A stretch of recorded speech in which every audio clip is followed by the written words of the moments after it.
Alright, hello everybody. Welcome to another speed drawing. Um, so yeah, so this is me drawing a character named Jack. Now, Jack is the main character in a story that I've created. I know, super amazing, right? Yeah. He's not your regular OC though, because he doesn't have heterochromia. Heterochromia? Heterochromia.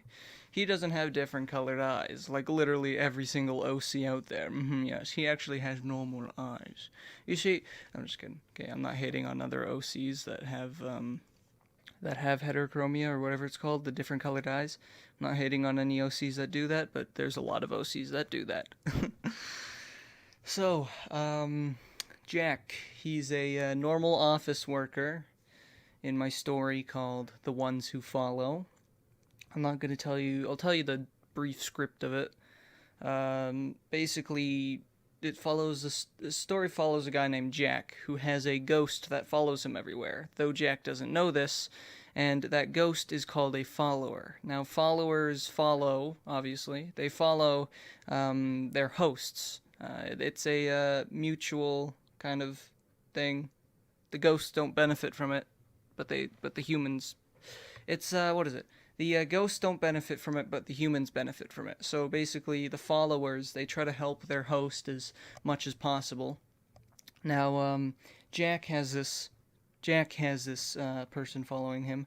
Her name is what did I name her? Rachel, I think I named her. I think I named her Rachel. Maybe.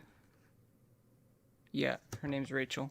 So, yeah, funny how I can't remember the my names. I remember Jack and Evelyn. Now thinking about it, Jack and Evelyn. I don't know why I chose those names, cause Jack as in Jacksepticeye, and then Evelyn as in Jack's girlfriend. So I'm just now realizing that Jack and Evelyn are already a couple. So funny how that's a thing. Anyways, so Jack eventually he's on the train. He's on the train to go back from work, and he sees this lovely-looking woman named Evelyn. Now, Evelyn walks out of the train, and she drops her wallet. Kind of like basically every single romance novel or anything. They always meet up by somebody dropping something, and then the main character going up and being like, "Hey, you dropped this." But that's besides the point, because that doesn't happen. She drops her wallet, and then Jack goes to try to pick it up, but then the train doors close. And the wallet is not in the train, it's actually on the outside of the train. Train takes off, Jack's like, oh crap, alright, well, she lost her wallet, that sucks, she's a pretty woman. Not getting my chance of her again in a couple years. Anyway, so Jack sees the woman again the next morning, and Jack's like, hey, you dropped your wallet. And then Evelyn starts panicking, she's like, oh my god, did I drop my wallet? Wait, it's right here in my purse. So how did her wallet get into her purse? Because she obviously didn't pick it up because she walked and she dropped it and kept on walking. Well, you see, the followers. You know how I said that the followers help the human hosts? Well, her follower, picked it up for her. Anyways, so yeah, the ones who follow, they're just the followers. They're ghosts that follow the human hosts and help them. Now, you may be wondering, well, since the ghosts can interact with the real world, they're essentially just invisible humans, okay? Because it is completely possible for you to bump into a follower in that realm. Well, you may be wondering, oh, but what if they? Because here's one of the rules: the followers aren't supposed to interact with the real world unless completely necessary. Okay, so that basically means that they're only allowed to help their human host. They can't really help anybody else because that goes against the, not the code, but whenever a follower does something wrong, like becomes a poltergeist, which a poltergeist is a ghost that that can only pick up objects, which is essentially what the followers. So you may be wondering, well, how do other followers know if you have been doing bad stuff as a follower? Well, you give off this certain scent of, basically the followers give off this certain scent or this certain aura around them to let other followers know that, hey, this isn't a very trustworthy person. So in the follower realm, so as followers, they can still die from real world things. So they could accidentally. So if you're a follower following a somebody in the military, it is completely possible for that follower to get shot and die. Okay, it is completely possible for followers to die to normal human causes. So, yeah, that's basically, yeah, that's I know it's a little weird. So basically you'd be walking and then you trip over a dead body, but you can't see that body. So that's a little, I don't know, that's a decision that I've made. I don't know how I'm gonna really explain how fast their body decomposes. Maybe since they're a ghost, they just return to hell or heaven or wherever they came from. So yeah, basically, since followers can interact with the real world, and if they do, like, that's where poltergeists come in. So if you know what a poltergeist is, it's just a thing that picks up objects and throws it around. That's what a poltergeist is. It's a ghost or a demon or whatever. I'm not really sure. So also, I have another explanation in that realm for schizophrenia. Basically, if somebody has a schizophrenia, if somebody has schizophrenia, that means that they can see the followers. That means they can see the ghosts, and it doesn't always necessarily mean that they're going to go crazy from it, because not all schizophrenic people go crazy. But since not all followers are bad, you get schizophrenia where it's just things that are like talking to you. But then also you get the followers that are bad and they start talking to you in a mean way, and that's when you can hear the voices of the followers. Now, what happens if a follower goes too far and, say, kills somebody? Okay? A ghost kills somebody. They, after they interact with the real world, either too much or too far, as in killing somebody, they are deemed as a disbanded. So the disbanded are demons, essentially. They're bad ghosts. Okay, that's when they are deemed poltergeists or schizos. I'll call them schizos because schizos are the ones who cause schizophrenia. Or no, wait, no, because schizos would be. No, never mind. Because schizophrenia needs to be caused by a human that can hear and see the followers. Anyways, so the followers, when they're disbanded, they give off the certain aura that all the followers hate, and then the disbanded eventually get, they basically get, basically other followers can kill other followers. So yeah, invisible people can kill invisible people. So eventually, the disbanded often get killed by the other followers. Now, what was I gonna go for? I don't remember what I was gonna go for. The disbanded. I was talking about the disbanded. The disbanded. What was I gonna talk about? The disbanded. Alright, I don't know what I was gonna talk about, but other things, other plot holes in that realm. The follower. So the follower lives. So basically, a follower is somebody who dies. So if you die, you become a ghost that nobody can see, but you can still interact with the real world. So a follower lives until they find a host that they feel contempt with, and they die when that host dies. So basically, if you died in 1880 and you would live until you would technically live, not really live, you're still dead, but you would be a follower or a disbanded until, so the disbanded live until they die, basically. So yeah, until they're killed by other followers, because the disbanded can't find a host. The disbanded don't find hosts, they just mess around with people. So anyways, the disbanded die until they get killed. The disbanded are alive until they get killed by other followers. But a follower will live until they find somebody that they're in contempt with. They will. If you die in 1880, you will live as a follower until you find a host that you love. Does that make sense? So, yeah, you're dead for thousands of years, and you only truly die until you find somebody that you love. But it has to be a love that isn't like human love. You need to love them from afar. You need to watch your host grow up. You need to be happy for them. It's a really just screwed up thing in general. So, yeah. Basically, Jack has a follower that helps him, and Evelyn has a follower that helps her. And Jack and Evelyn both fall in love, but Rachel doesn't really like it. But then Rachel eventually falls in love with Evelyn's follower. So, yeah, that's all I'm going to really go into detail about that story. Because everything else, I have it written down. I have most of it written down to a point. But then after that, I just have it in my head. Because I'm too lazy to put it down. This idea all arose from me camping. I was camping, and then I was trying to fall asleep, and I couldn't fall asleep. And then in my head, I'm just like, what if there's this ghost that can interact with the real world, but you can't see them?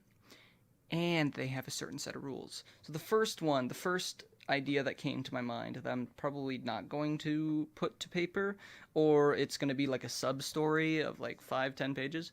So basically, I was camping, and I was trying to go to sleep, and I'm like, okay, alright, well, what if there's this guy who has this demon that follows him all around? Because that demon, she was a demon that normally haunted people, right? But this guy, she kind of didn't haunt him as much as she did other people, alright? So she would not scare him as much, okay, alright? So he'd be sleeping, and then one day she's hovering over him, like all demon style, right? So the guy wakes up and then sees this hovering demon above him, and then he screams, then she screams, and he screams, and then she runs to a corner because she's embarrassed. The guy's really scared and all, so he kind of stands up on his bed. He's like, what the heck? And then since he's he's I don't know, let's make him a shut-in or otaku. Literally, like, oh no, I'm just kidding. He's like, oh dang, you know what? Since he's so lonely, alright, he kind of felt bad for the demon, so he's like, oh, I'm sorry, you kind of scared me. Thanks for not trying to kill me. What else was he gonna say? Okay, alright, so, I don't know, the demon and the guy fall in love with each other, I guess. Okay, alright, that's the gist of the story. So, yeah, I don't know, I just thought of that, and then I'm like, wait a second. What if I have 4 characters, 2 of them are ghosts, 2 of them... So, basically, alright, here we go. Once the main character gets absolutely hammered, that's when he can see the ghosts. That's basically Jack. So when Jack gets really drunk, he can see the ghosts. So that goes into play why he's able to interact with Rachel sometimes, only when he's absolutely hammered. The next day he won't remember it because hangover, I don't know. So yeah, this is the speed drawing of my OC Jack. I don't really know what else to talk about. I guess I could talk about the Minecraft series. So I named it Part 2. My latest Minecraft video was called Part 2. That's actually Part 3. I changed that a while ago, so sorry about that. Like anybody's gonna watch this, but still. I don't plan to go anywhere with that Minecraft series. I just plan to try to beat the game, I guess. I guess that's what every person tries to do. I don't know. Because normally what I do is I just build big houses and then delete the world and then build more houses. I'm just like... Then I sometimes do some redstone, but, So I'm not really going to go anywhere with that, but I'll probably still try to have fun. How about... Okay, I'll give you a character description of Jack, because I told who Jack was, but I never told why Jack was. I never told you how Jack was, but Jack's doing pretty good. Alright, Jack, he's a businessman. Alright, I don't know. I don't know what he is. He's like a normal office worker. I think the design that I gave him looks too formal. I couldn't really think of anything. I looked up Japanese business wear. But the only thing that kept coming up was women business wear, and I already knew what that was because, I don't know, it's easy to remember. Once you see it in one anime, it's in literally every other anime. I mean, It's normally like a black suit and like I don't know how to explain it. A paddle, the shape of a paddle, right? And then like a paddle skirt. It's like I have that in my head, just because you see it in literally every slice of life anime. Okay, all right. So I didn't really know how to make this guy, so I just kind of looked up business wear in general. Just everything I looked at looked too formal, so I just kind of picked something. I searched up casual business wear and kind of picked that. So Jack right now, he looks like a mix. What's that guy from Durarara? Yeah, I know. Every time I say that name, everybody thinks I have a stroke because I don't know how to say it properly. Durarara. Durarara. Durarara. Characters. I need to look at the characters. He's like, the suit reminds me of, oh yeah, Shizo Hayawajima. That guy from Durarara. Durarara. Okay, alright?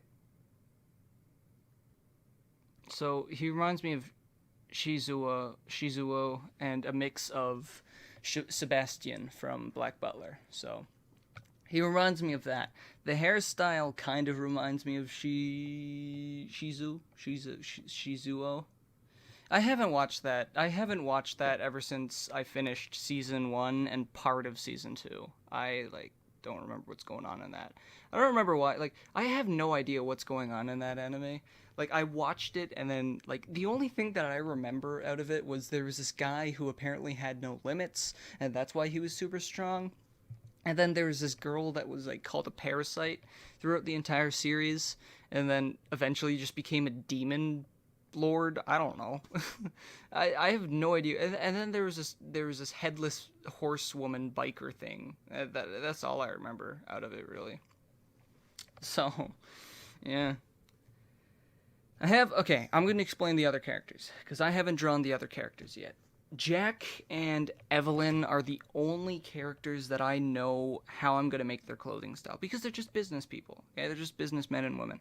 But then Rachel and Sandra is the one who follows Evelyn. She's Evelyn's follower.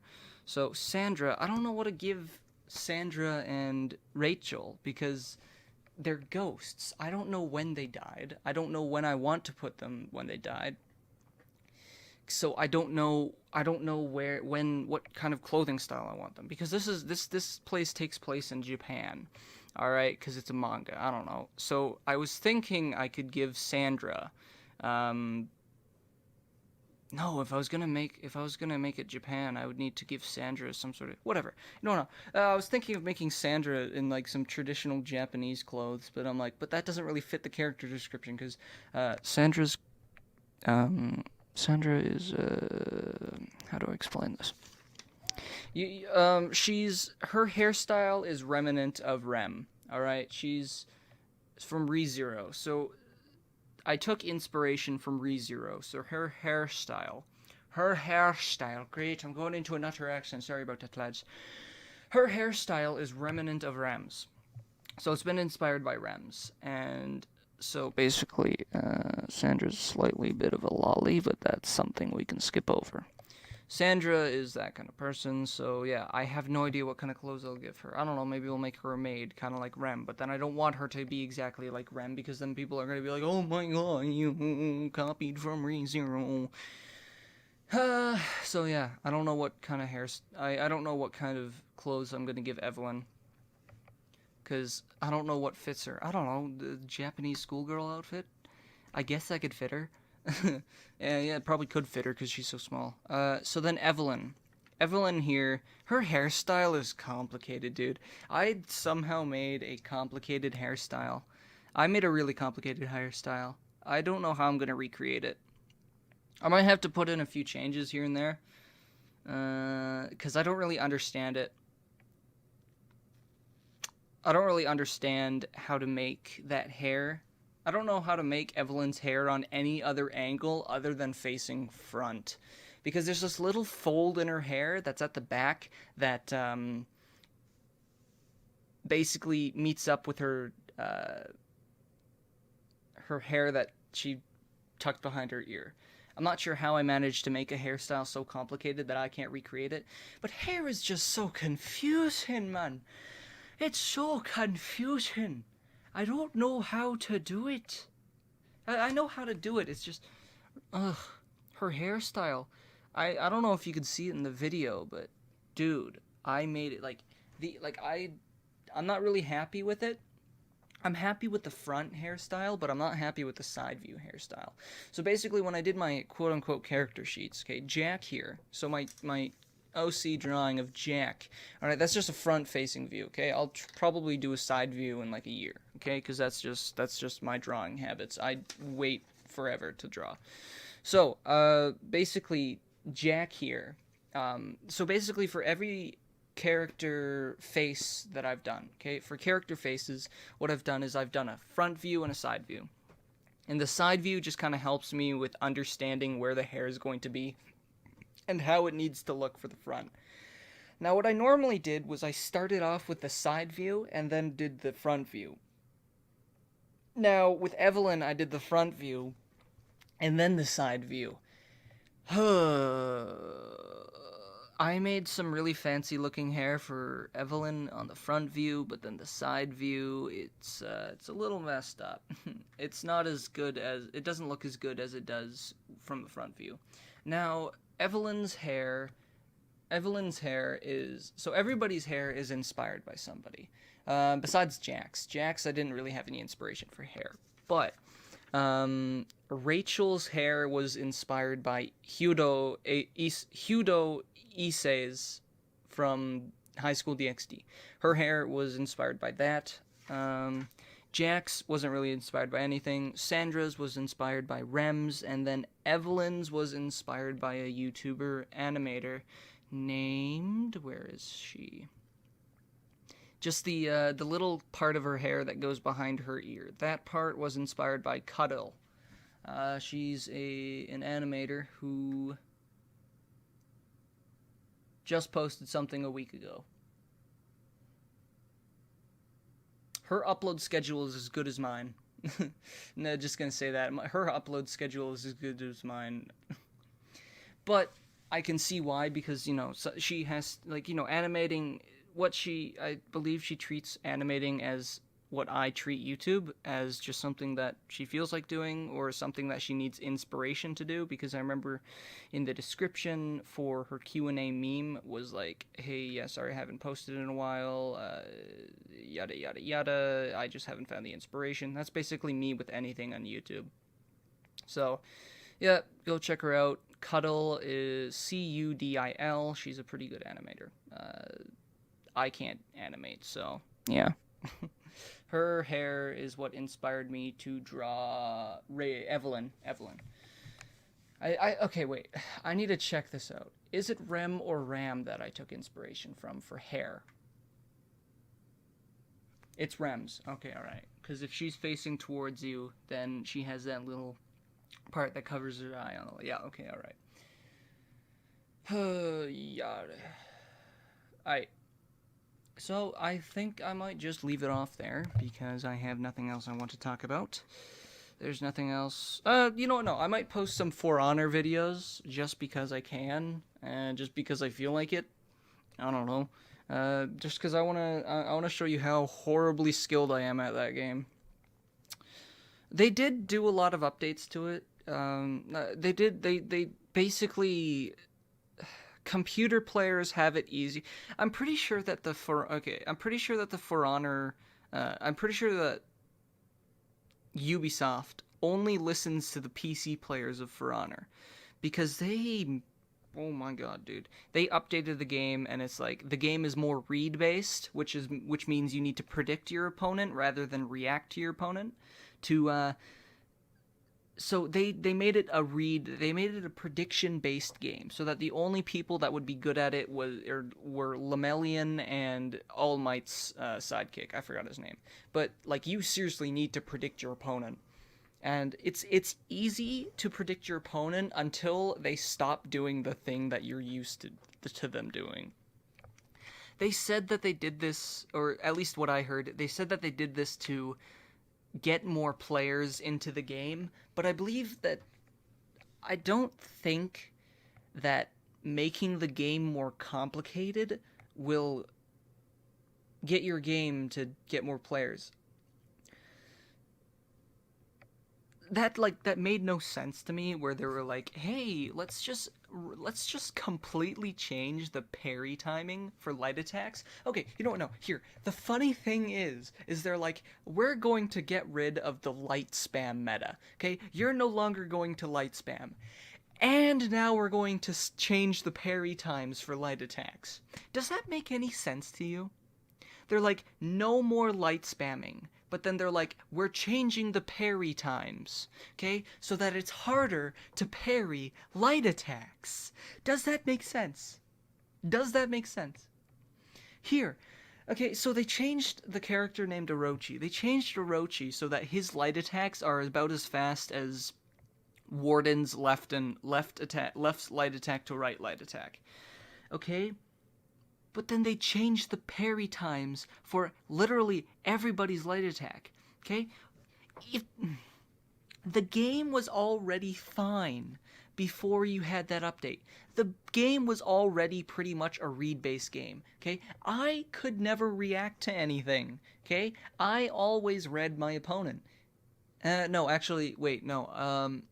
Never mind, I didn't react to any parry indicators. I always reacted to the animation, but so did a lot of people. So then Ubisoft is like, hey, we're changing all the animations so that you can't react to the animations anymore. You have to predict your opponent. I'm just like, well, predicting is easy until the opponent stops doing anything. And if you want your game to be a prediction-only game, you can't have as many mix-ups, because if you have too many mix-ups as, like, Centurion, say, alright, if you have as many mix-ups as Centurion, then the more skill level, the more skilled you are with Centurion, the more mix-ups you can do, and the less predictable you become. And now, that's gonna be something that Ubisoft is like, hey, yeah, you know what, that's good, okay? But the reason why they did the update is so that they could get more players into the game. So if you're going to try to make the game more read-based, but also increase the player base, you're going to have to get rid of mix-ups, which I know by a gameplay standpoint, that isn't a good idea for the old players, okay? For the old players, that's a very bad idea. And, like, I don't know how to get rid of the mix-ups and make it okay, because I'm not a game developer, okay? Alright? It's pretty much just me and a group of friends telling each other they need to nerf this person, but never explaining how, okay? I try to look at things rationally. I try to, okay? And right now, the way that I'm thinking is probably not rational, okay? I'm just saying, if the game is going to be read-based, then they need to completely overhaul every single character in the game, because nobody is read-based to the point of where Ubisoft wants it to be read-based. Because they nerfed pretty much everybody. They didn't nerf everybody. They nerfed a lot of things about good characters who didn't need nerfs, okay? They nerfed Gladiator, they nerfed Peacekeeper, they nerfed Orochi, but also buffed him a bit. But then, like, they nerfed a lot of things that didn't need to be nerfed. They completely changed the game for no reason, and nobody wanted the game to be changed. The game was fine, okay? Just, the funny thing is that the best character, I believe, in the game right now is Warmonger. I feel like she is... I don't know. I don't know who the best character in the game is. I would say Centurion, but I would say Centurion is the best if I wasn't able to predict where he's going to light attack. Because once you predict his light attacks... in the new update, because once you predict his light attacks, dude, predictions in this game are helpful, okay? The only problem when predictions are not helpful is when somebody starts their mix-up, because once they start their mix-up, that's when everything goes downhill from there. So anyways, basically, whenever I play the game, I have to, okay? If I want to win, I cannot let them land a single chain starter. Because if I let them start an attack and let them get into a mix-up, then that's when I will lose. Now, the game is supposed to be read-based. But there are characters who have lots of mix-ups, or one mix-up that is very confusing, i.e. Hidokiri's. Now, Hidokiri's mix-up is just a light attack, and then X for a kick, and then a heavy, and then X into a feint, into a guard break, into a heavy, into a kick, into either going with the kick or guard breaking. So, if you get people who are very unpredictable into the game, then the game is just going to get harder from there. Now, I'm going to say this again. They did this update so that they could get new players. But no new player is going to play the game if they can't get better at it. Take this from one of my friends. One of my friends doesn't... Here, like, this is a little weird thing about him. He doesn't play the game because he doesn't know how to. He at least had a chance to get better at the game before the update. Okay, he at least had a chance, but now I don't think he has a chance to get better at the game because the game has just changed so much. Personally, I don't like the changes, but I do feel really rewarded when I do get a prediction right. When I do predict my opponent, that is when I feel the most rewarded. And I feel that's why they did the update, so that you actually feel rewarded. But they also did it so that people would throw out more heavies and not just light spam. But nobody's gonna... Literally everybody that I have seen has light spammed me. Okay? I fought Anushia yesterday, and obviously they didn't do anything to her. And you want to know why they didn't do anything to her? Because her main trope is light spamming. Okay?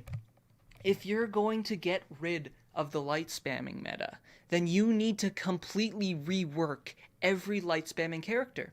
If you want to get rid of light spamming, you're going to need to rework Conqueror. You're going to need to rework everything about Nushia. You're going to need to rework her entire playstyle. You might not even be able to keep her as an assassin. You might need to make her a hybrid, say. Okay? If you wanted to get rid of the light spamming meta, you would need to change literally everything about the game. They changed Orochi. Okay? They changed Orochi so that he can't light spam. Orochi was easy to not get him to light spam. Orochi was easy to block. He was easy to block his light attacks. Alright? He was easy to punish. He was very easy to punish. You could easily feint one of your light attacks and then make him do a dodge attack, and you could punish that, okay, alright? But, you know, but also the other alternative was just to block his light attacks, because he didn't have punch through or whatever. So, but then they changed him so that his light attacks are slower, and I get it, okay? Orochi was already an annoying person, but Nushia is way more annoying, because she literally is a light spamming character. That is the only thing that she does. So what they did was they slowed down Orochi's light attacks and gave him an unblockable. That's good and all, okay? Alright, I respect that. They changed something about Orochi. They did something that the community asked for. They gave him an unblockable. But not necessarily the unblockable that we wanted, but he at least got an unblockable, and everybody was happy about that. But they also said they were going to change the light spamming meta. Now, Conqueror, okay, if they wanted to get rid of the light spamming meta, what they would need to do is give Conqueror a chain attack for lights. Only allow him to do a certain amount of lights, because Conqueror is an infinite chain character. He's somebody who can do attacks forever until he is blocked or parried. Now, the problem with Conqueror is that he light spams. They said they wanted to get rid of the light spam meta, but they still have Conqueror and Nushia, and especially Tiandi. Don't get me wrong, Tiandi is a good character, but his main attacks are just light attacks. Compared to his heavy attacks, his light attacks are as fast as Shinobi's, I believe, or faster. Okay, his light attacks are super fast. I don't remember them doing anything to him. They didn't do anything to his dodge attack. His dodge attack is stupidly fast. I'm pretty sure his dodge attack is the fastest one in the game. They didn't do anything to him. They wanted to get rid of the light spamming meta, but Tiandi is a light spammer. That is specifically what he does. And he's also a mix-up guy, okay, alright? Nushia is also a light spammer, but she also does mix-ups.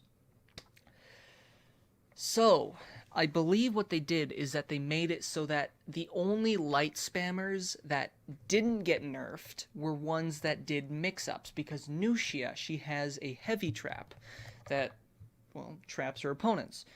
Tiandi has a palm strike into a light attack, mind you. He has a kick that could probably go into a light attack. He has a dodge attack, which is a light attack. And his punishes, okay, his dodge attacks also have an unblockable. If you deflect, okay, his main tropes are lights, and they wanted to get rid of the light spamming meta, but they still didn't. If you wanted to get rid of the light spamming meta, you need to completely rework everything about everyone whose main trope is light spam, because they also changed the parry timings, okay? An even bigger person to light spams is a character named Nobushi. Nobushi's main trope is also her light spam. They didn't do anything to anybody's light spam meta except for Orochi. And just the new hero, you made the game more prediction based, but you added a hero that's has way too many I'm not saying that too many mix-ups is a bad thing, but you get people like King Misty here who just feint 3 attacks. Okay, they do a forward dodge attack, feint that, go into a dodge attack, go into an unblockable dodge attack, feint that, go into a Warmonger's slap, feint that, only to do a guard break for one single light heavy. How are you supposed to predict that? How are you supposed to know somebody's going to feint their dodge attack, feint their other dodge attack, not feint their slap attack into a light attack, into a guard break? Like, how are you supposed to predict all these things? How are you supposed to predict somebody who has this many mix-ups? The only other way that I can see them nerfing everybody with the way that they can make the game more prediction based, I guess, is by fixing the mix-up people, is reducing the mix-ups of reducing the stamina of people with mix-ups. But then again, that could ruin the entire game. See, I look at things rationally. I try to, okay?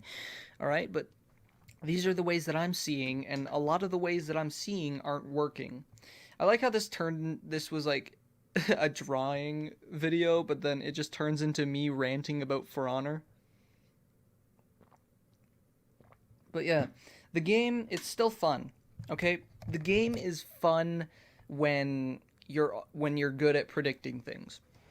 The game is, because once you get good at predicting things, you're going to make the other person worry a lot. You're going to ensue panic on the other person because they can't start anything. They can't start any chains. Okay, what I normally do for Warmonger is I block her first light and then predict her second light. Okay, and then they keep doing the same thing until they eventually stop, until they start doing unblockable chain starters. So they do a dodge attack, they either go through with the dodge attack or they don't, or they do a guard break. So I used to rule the world. I used to be good at parrying dodge attacks. Besides Tiandi and Berserkers, I still can't do those. But I can't parry Kensei's dodge attacks anymore. They look fast. Like, all the animations look super fast. And I don't remember them ever making anything faster. Or maybe they said something about removing the first 100 milliseconds of an attack or something. I don't know. Anyways, basically this has just been a rant about how much I suck at a game. So, yeah, I'm just going to end the video there. So, hope you all enjoyed this 40-minute rant about For Honor. Not this 40-minute, probably it's more or less like 15-20-minute rant. Anyways, I hope you enjoyed this, so if you made it this far into the video, feel free to give it a dislike so that I know you made it this far. Dislike the video if you made it this far. That's how I'll know. Alright. No, I'm just kidding. Comment if you made it this far. That's what you should do. Just kidding. Just I don't really care. I don't really care what you guys do. This is just a YouTube channel for posting random stuff, so as you can see, I'm posting random stuff. So, yeah. I hope you guys I hope you guys enjoy. Bye.